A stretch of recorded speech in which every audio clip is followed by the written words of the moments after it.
Yeah, it's true. Today I'm going to do something, well, a couple of things I almost never do. The first thing I'm going to do is I'm going to play my 3-up, 2-down configuration on the Tamas, but then I'm going to do something way crazier. I'm going to take the bottom heads off. This is Al's drum hang.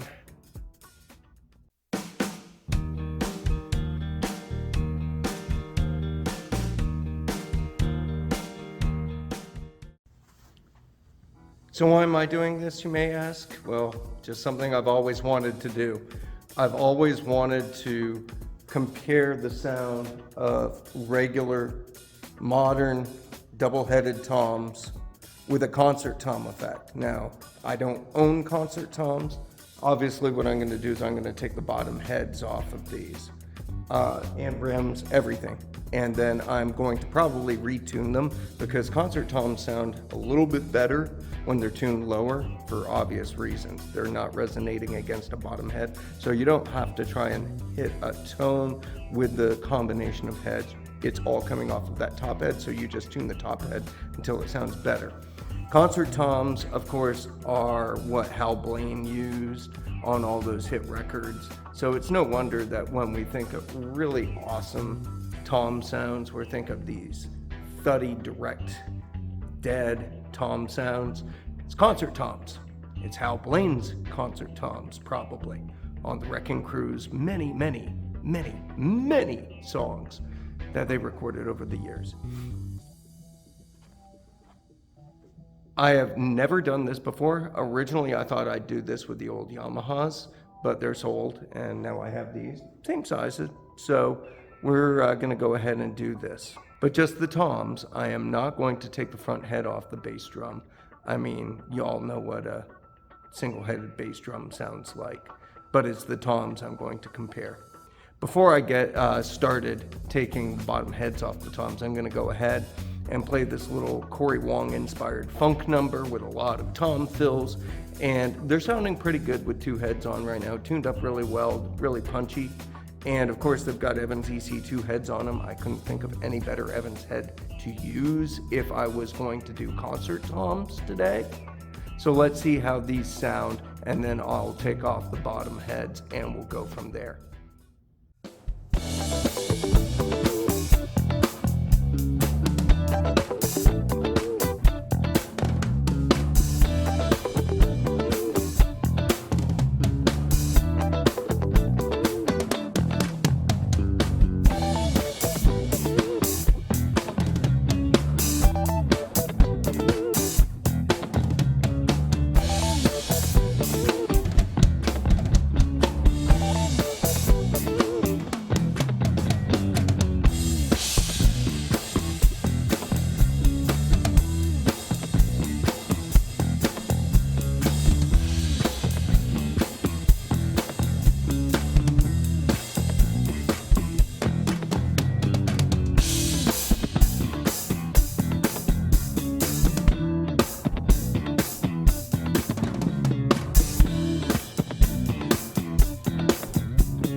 Okay, so we're back behind the drum kit, and let's be perfectly clear, they actually don't sound bad as they're tuned right now.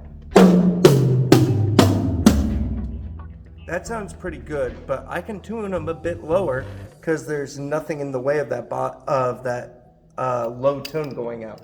So let's just start with the 8-inch, and we're gonna bring it down maybe about a half turn all around just to see what happens here.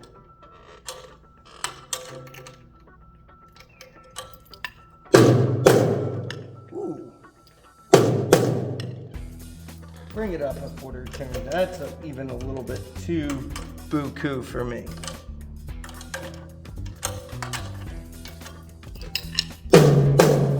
That's a good punchy concert tom note right there, and I'll do the same. I'll turn everything down a quarter to a half turn all around the kit, and then I'll do a quick run through the toms, and then we'll try that funk track again. I've done a couple of things here that just are not good concert tom practice. I'm still miking from the top. I don't have enough stands to go from the bottom the way you could really do to get the attack and the punch of the shells with concert toms. Also, I haven't taken off the bottom lugs, and I haven't done anything with the bottom heads or rims. Some people cut just the center of the bottom heads out and leave the rims of the head so they can put the bottom rim back on and avoid this little rattling sound coming from the bottom lugs. I'm not going to destroy a whole set of resonant heads to do that. I'm just not. I don't think you're going to notice since we're miking from the top anyway. So I'm just going to try and get a nice fat sound out of all of these, and we'll see what we get. Here we go.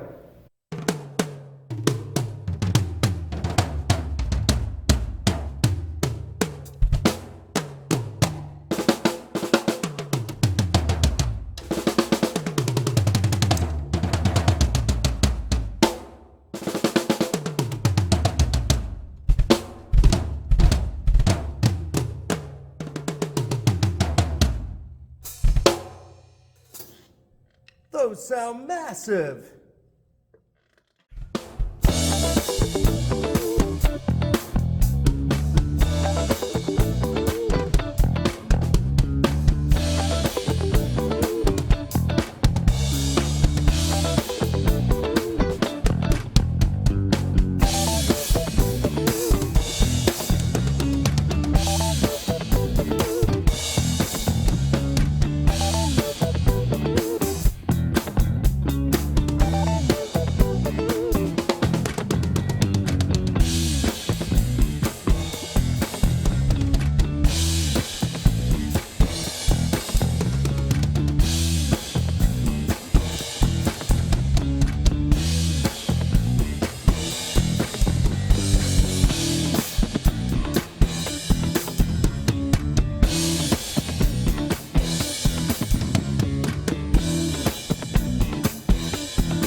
I'm not doing this again for a while.